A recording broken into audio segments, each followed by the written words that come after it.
Hello, guys, and welcome to another episode of the Double Pivot podcast. I'm your host, Mohammad Hamza here, and today I have my very dear friend, Mr. Zain Azam, who I call Zain Bhai. He's a massive Liverpool fan, and we'll talk about Liverpool and the season ahead, and also talk about transfers and who might challenge Liverpool for the title in the coming season. And before starting, I'd just like to ask the people who are watching to please like, share, and subscribe to the channel. It'll be much appreciated if you could help us out and help us grow. So yeah. And Zenbai, how are you doing? Sorry, I did not ask you. All good, Hamza. All good. How are you? Where are my manners? So then, finally, last year, after 30 years, Liverpool won the title. Put an end to a lot of memes. So, how did you see that? What was your emotion when Liverpool won the title? Hamza, it wasn't what I thought it would be, Yeah, I know. because of how it all went. I Right. think there is a certain amount of extra excitement and happiness in things that go closer. For example, you'd always think about Istanbul more than our recent Champions League win, just because of the way it's done. Right. So I mean, it was for since December, it was just a matter of time, right? And then Right. Corona hit, and then it's just like, are we going to win out? And it basically got diluted through the months, the excitement. Yeah, it When we was like, finally yeah. lifted the trophy, it was obviously amazing to see. Yeah. But yeah, it's a bit of a bittersweet. Like, not as excited as I hoped I would be. But yeah, I mean, we've got what Yeah, was it, number 19? we'll move on to the expectations for the new season. In fact, you said how you Yeah, felt it was like a bit of an anticlimax, the last yeah, the way it finished. Because yeah. of COVID. So for next season now, what how do you think Liverpool are shaping, and what are your expectations? Everybody has put us as favorites, but like, how do you see it going? Yeah, I think we are favorites because what we finished the league 18 points ahead of City, something like that. So yeah, we'd have to be, even though we haven't strengthened, we still have our core group together. Maybe Gini would leave. Lanala left. He wasn't like part of the actual core group. So all of them are there. Some players are going to get better. They are getting older, so we need new blood. But right now, I mean, age is not a factor for any of them right now. The oldest we have is Milner, and obviously he's timeless. So yeah, I think we start off as favorites, and not winning the title would be disappointing this season. Anything less than a title would be disappointing, I think. So you've said we'd like to win the title. But like, amongst the Liverpool fans, what do you think the feeling is about? Like, what do they want? Like, do they want like a Champions League also, or like, do you think if we don't win the title, it'll still be good for Klopp, and like it'll be a successful season? Like, if we've not won the title and then just had a cup run or something like that. Uh, Difficult to say. I mean, taking everything into account, the fact that, well, I mean, it's our own fault that we haven't bought players, but taking all that into account, challenging for the title, winning a couple of cups might still be a decent season, but not winning the league, I think ultimately would be a disappointment. Unless we win the Champions League, then Right. then it's fine. Touched upon like the squad and how settled we are. Like, again, how do you see the squad panning out? Do you see the same starting 11, or do you see anybody who's going to break in? There's talk of Keita and Minamino, obviously, because they've been doing well Yeah. in the preseason. So how do you see the squad panning out? We've largely had a settled squad for the last two seasons. So I think I would see Keita being a regular this season, right, and I right. think I think it's a cliche, but he has been around, but he hasn't got that good run of games in. So if we do get that, he would be like a new signing. As cliche as that is, the expectations, and you could see it as soon as the season restarted, like he was playing on a different level.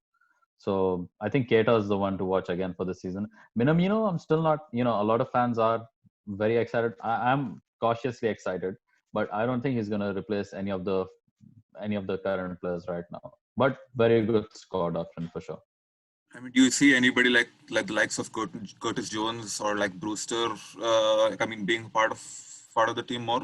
I mean, Curtis Jones, Yeah, obviously. yeah, Curtis Jones is definitely one that's gonna break. By breakthrough, I mean, play, be a sub for a lot of games, play pretty much all the cup games. So yeah, I think Curtis Jones is gonna have a proper breakthrough season this time, Right. and I think it's very exciting. Good option off the bench also. I think he plays mostly on the left wing, is it? Yeah. So you He can come plays in also like for a Mane. number 10 role. Yeah, so yeah, I think Curtis Jones is someone definitely who excites me quite a lot. Right. I mean, I see Harvey Elliott, but probably not right now, but he would feature at least twice or thrice as much as he did last season. Last season he only played like 4 or 5 games. I think he'll play a lot more this time. so we'll move on to the transfers. I mean, there's this big divide, and then there's always this debate on Twitter amongst Liverpool fans, like we're not signing anybody. Every year after, even though we've won the title and the Champions League, every year there's this clamor for signings, this frustration seeing other teams signing. So Yeah. I mean, again, we've just signed Tsimikas. I mean, which is a very important signing, I think, because that's cover for Yeah. Robertson. But where else do you think we need to strengthen? And do you think Liverpool will sign more players this summer? I mean, what's your thing? Yeah, this summer, yes, I think we are going to make at least a good big signing. Right. We know we're in the market for a striker because we were in for Werner, obviously. So we are in for a striker, and it's the Watford dude. What's his name? Ismailia Ismail Sar, yeah. Sar. Yeah, yeah. I don't know. I mean, he took ages to start scoring, I think, but obviously he excites Klopp. So And Klopp has there's a seen. big, If Klopp wants someone, that's it. I yeah, completely trust him, regardless of what they have or haven't done. So I think, yeah, we're in for a striker, and I think we're in for a midfielder only if Gini leaves. Gini leaves, we're getting Thiago. I think that right. that would be the end of that. But recent reports suggest that even without Gini leaving, we might raise funds with some other midfield sales like Grujic and Harry Wilson. Them, so we might actually hold on to Gini and get Thiago, which I think just by that we'd have I'd say we'd had a pretty good transfer window. But I mean, is like the midfield a priority, or is the attack? And then the other thing is Lovren has left. I mean, he was a really good fourth choice centre back. There's Yeah. also that I haven't seen much rumors about us linking to a fourth choice centre back. I mean, do you see Fabinho playing there and making and then Henderson playing the defensive midfielder role in certain games, or how do you see it panning out? I think we'd be shooting ourselves in the foot if we're not equipped in the with a proper center half, like a fourth choice center half.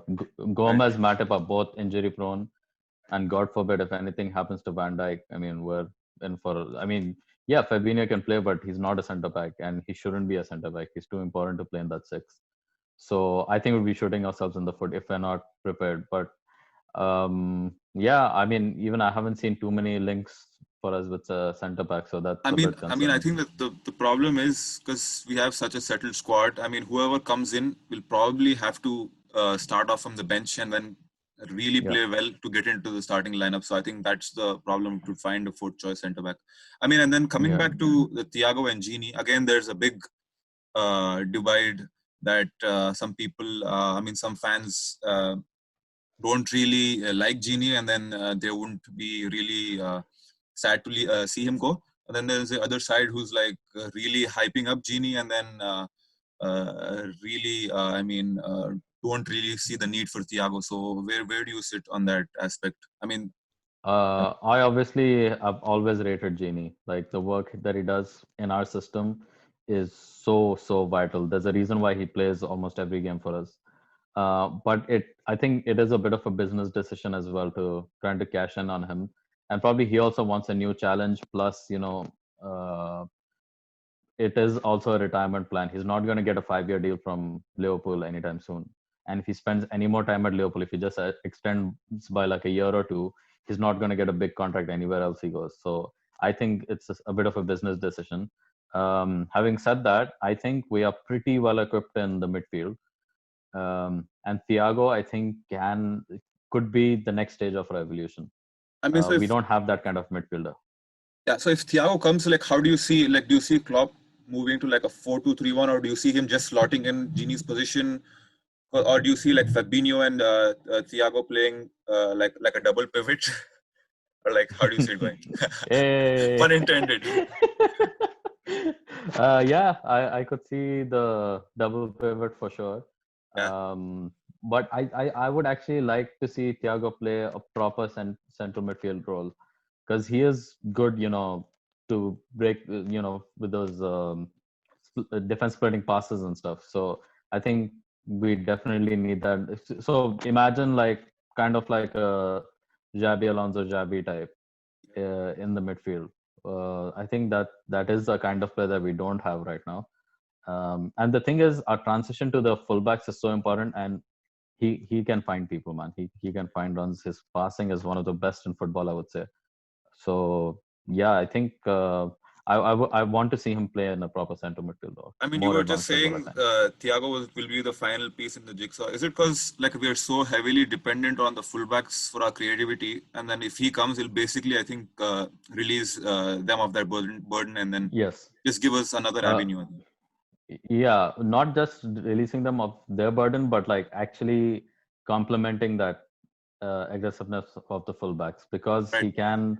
he's a better passer than anyone we have in the squad right now. So I think, and especially the runs that Salah, Mane, and all of them make, I think, yeah, completely different avenue as well. Yeah, right. So I mean, Thiago brings a lot. His tactical awareness is superb. I don't know about his work rate, but I mean, you can make up for work rate with sensible positioning and stuff. So yeah, you're not going to have a genie. He's not going to be a genie running around the field 24/7. But yeah, I think you can make up for it with cleverness. I mean, and then what do you think about FSG? I mean, they've come in. I think it's been 10 years since they've come in. I mean, they've delivered a league title. And then again, some people, some fans are really frustrated with the lack of money they spend. I mean, but it's not their model. So how do you, like, I mean, are you also frustrated? I mean, like, what's your take? I mean, because Chelsea, City, United, all have spent big money this year. Mm. Yeah, I've always been pretty happy with FSG. I've always seen that they do spend a reasonable, when they feel like a player is worth it, they do go ahead and spend. It is a very sustainable model what they're going for, and obviously, yeah, it is frustrating to watch right now, like especially Chelsea buying anyone they can get their hands on, really. So why are we so apprehensive about spending when everyone else is? But I think FSG do deserve the benefit of the doubt here, because whatever they've done, they have made mistakes along the way. They did deliver a Champions League to us. They got us the Premier League. So I think we need to cool down a little bit and just trust that maybe it is, if could have taken the risk, especially with Werner. But I think they deserve trust at least for another year, like I mean, before. And the I think the other frustration is that we haven't spent in the last couple of years as well. So last couple of windows at least. So that frustration is obviously piling on. But I think we should trust them just a bit. I mean, there's this phrase going on Twitter where there's like terming Liverpool as a sell to buy club. I mean, unless we don't sell, we can't really buy. So, I mean, talking about that, do you like, I mean, the front three especially, like the front three are all 29, I think. Do you see us selling like Salah or Mane, and then should we try for someone like Sancho? Like, I mean, for big money. I mean, just to like add some youth and then plan for the future. How old are Mane and Salah? I think Salah, Mane both are 29. I mean, 29 is like a peak. Okay. I mean, but I'm saying next year probably when they're 30. Right. So there are players who rely on pace quite a bit. So age is probably going to be a factor soon. So yeah, I think obviously this season we're not going to be selling any of them. Right. Next season, if we get a big offer for one of them, maybe consider it, judging on how they perform throughout the season. Yeah. I mean, it's the fact that we have such good players right now. Like, I don't want to trade any of them. What I would prefer is for us to buy someone and then start getting them into the flow of the team, and then I mean, Werner was then supposed to sell be later. that. Yeah. So yeah, like you said, sell to buy doesn't work in that case. So anyone we buy, if he sells Salah and buys Sancho, for example, he has to fit right in immediately. Like we can't miss out on all the goals that Salah gets, for example. And if it doesn't work out, because transfers some very often don't work out the way we want them to. So then what do we do? So I would like a betting in period as a safety. But if it's sell to buy, then obviously we can't take that risk. That's not going to happen. I mean, then moving on, I mean, in the start, you've said how Liverpool are favorites. Who else do you think will be the biggest challengers? I mean, there's the usual, there's City, and then Chelsea with their dream of a transfer window, and then United lurking in. Arsenal have improved. Yeah. Who do you see realistically bridging that 18-point gap which we had last year? City. City is definitely going to challenge us the most, I think. Chelsea, for all the money they spent, they have a fantastic squad. They should be challenging. I mean, anything less than a title challenge from them is a complete failure because of the kind of players that they've brought in. Yeah. So, but the other thing is they were closer to a relegation than to winning the title, last season. So that is a huge gap to make. But the kind of money you make, man, Lampard's under a bit of pressure, I think. I mean, then do you see United or Arsenal? I mean, obviously they're in the rebuilding stage, but you don't see United also challenging, right? No. I see United falling off further. Arsenal, no one really cares where they are. They're just around somewhere. I think 8th or something they finished. Might improve, might come 7th or 6th. I do think that Spurs will do better this season. I think they will challenge for top 4 for sure this season. And Leeds might be up there. Yeah, the first game, I'll come to that. But we'll just talk about Man City. I mean, because they're probably the main challengers. I mean, do you see, they've signed Ake. Do you see, Ake bridging that, sorting that defense? I mean, I don't see him as a transformer. So, like a Van Dijk or someone who'll sort out. I think they're in for Koulibaly. So, how far are they? How far are they basically to challenge? From Liverpool, then they're one Koulibaly away from challenging us. Let's put it that way. Right. Ake is not the answer, I think. Yeah, I mean he's also a left-footed player. I mean you can't really have two left-footed centre backs. I think Laporte and Ake. So I don't see how that'll work. And then Koulibaly is also left-footed. Yeah, I do think Ake is a good player. I remember watching him when he was playing for Chelsea under-21s against Liverpool, and I thought this guy has a bit of a personality. Like this guy looks good. Right. So I mean, he made it through, got transferred to Bournemouth. I mean, he's good, but he's no Van Dijk.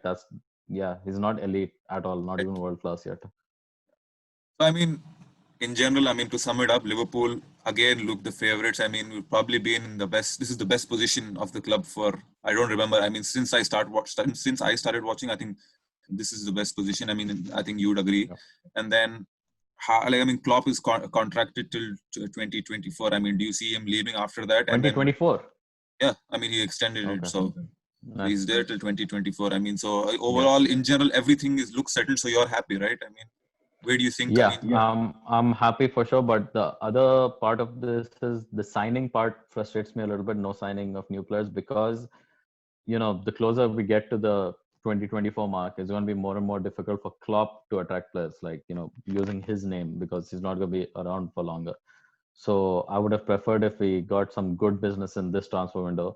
Obviously, circumstances were a little dodgy. So, a little frustrating. I think we are favorites. We should be winning the title again. I wasn't too happy with the form post-COVID, but then again, I don't think we were playing at a full potential because we had literally zero pressure to win. So let's see where that goes. I think we should be winning the title. Anything else is a disappointment for me, unless we win the Champions League. Right. I mean, and then just finally, I mean, the first game with Leeds. I mean, two teams. I mean, Leeds. Obviously, you really like Leeds, so it's a special game for you. I mean, and then Leeds with Bielsa are an exciting team. So I mean, it's a shame. I think that it won't be in front of a crowd. So how do you see the game panning out? Yeah. Is it at Anfield? Yeah, it's at Anfield. Okay, so I think losing that first game is really important, I think, because if Leeds beats Liverpool, people are gonna believe that they can beat Liverpool.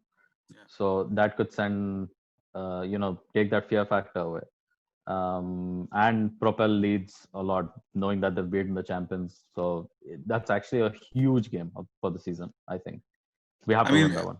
yeah, I mean, We as because I in was coming, Liverpool in this case. yeah, because I was coming to the thing that our run in. I was looking at the fixtures. It's a pretty tough. I mean, run. I was saying run in. I was pretty tough start. I mean, because we have Leeds and then we have Chelsea, Arsenal, and then I think till November we have City, Everton. So I mean, need to hit the ground running. I mean, Yeah. otherwise probably have to play catch up to City, Chelsea, because have considerably easier fixtures. Yeah. The thing is, the mentality of these players, mentality monsters as we call it, Yeah. that is a very real thing. Like these guys aren't phased by any of that. So as much as we're looking at the fixture list, everyone's looking at Liverpool thinking, oh crap, this is when we play them. So it's fine. I think the boys can deal with it. But you're right. If we don't get even if we get a few draws in early on, there is going to be massive pressure. And Klopp is going to start feeling the pressure. The players are going to start doubting themselves a bit. So yeah, football changes very quickly, very quickly. So that's why I think we always need to keep improving. That's why I think we at least need a Thiago in our team for the next stage of evolution. Sounds good. I mean, and then just for the fantasy guys, I mean, how do you see? I mean, Liverpool starting for the first few games. Do you see Keita? Salah triple captain. Right. Triple captain. I mean, yeah, I think Keita is actually a good option because he must be cheap. And he is going to get a lot of goals and assists this season. But putting Keita in the team, that means you're going to have to remove one of. Listen, everyone's going to have 3 Liverpool players on the team. Yeah. Like that's just. I think Trent is like a shoe-in because everyone's going to have Trent. Yeah. Trent and probably Salah, Mane, one of the two, and everyone's going to have 2 or 3 Liverpool players for sure. Right. So Keita is a good shout for anyone. I think he's going to get a lot of assists and goals this season. Right. I mean, okay, I'll let you go, but I just wanted your prediction for the top 6. I mean, before we leave, like so. Okay. So we'll start from the bottom. We'll start from number 6. No, so listen. Last season was the first season ever in since 2002 when I started supporting Liverpool that I predicted Liverpool not to win the league last season, and they won the league. So I'm a little scared to make this prediction, but I'm going to make it anyway. Right. Number 1 is going to be Liverpool. I think Chelsea second. They better be second after all this spend. City third, and I think Spurs fourth. I'd go for Spurs, or Leicester might have a good shout as well. Leicester, okay. Between Spurs and Leicester for 5th and 6th, I think. Maybe Arsenal, but who cares? Man United is not in the top 4. No. Wow. Okay. No, they'll go down well. Maybe 5th, 6th. United, right. I don't see them finishing 3rd or 4th. Right. I mean, I mean that should do. I mean, thank you so much, Zainbhai, for being coming on the show. Thank you for having me. Hope to have you again in the future as Liverpool go on doing well over the season. And, Let me have the Chelsea boys. Where's Abu? Bring Abu. I want to have a discussion with him. Yeah, we will do that. Abu right now is working after first game week when Werner doesn't score. Let's talk about it. Talk about how he's a flop. Right. Okay. I mean, I think the second game is Liverpool versus Chelsea. I mean, that'll be interesting to watch. I think when Trent has Werner in his pocket, huh? Yeah. That'll be a good discussion for sure. All right. Thank you so much, Zainbhai. And then thank you to everybody who's watching. And then don't forget to like, share, and subscribe the channel and help us grow. And see you soon again. Thank you. See you.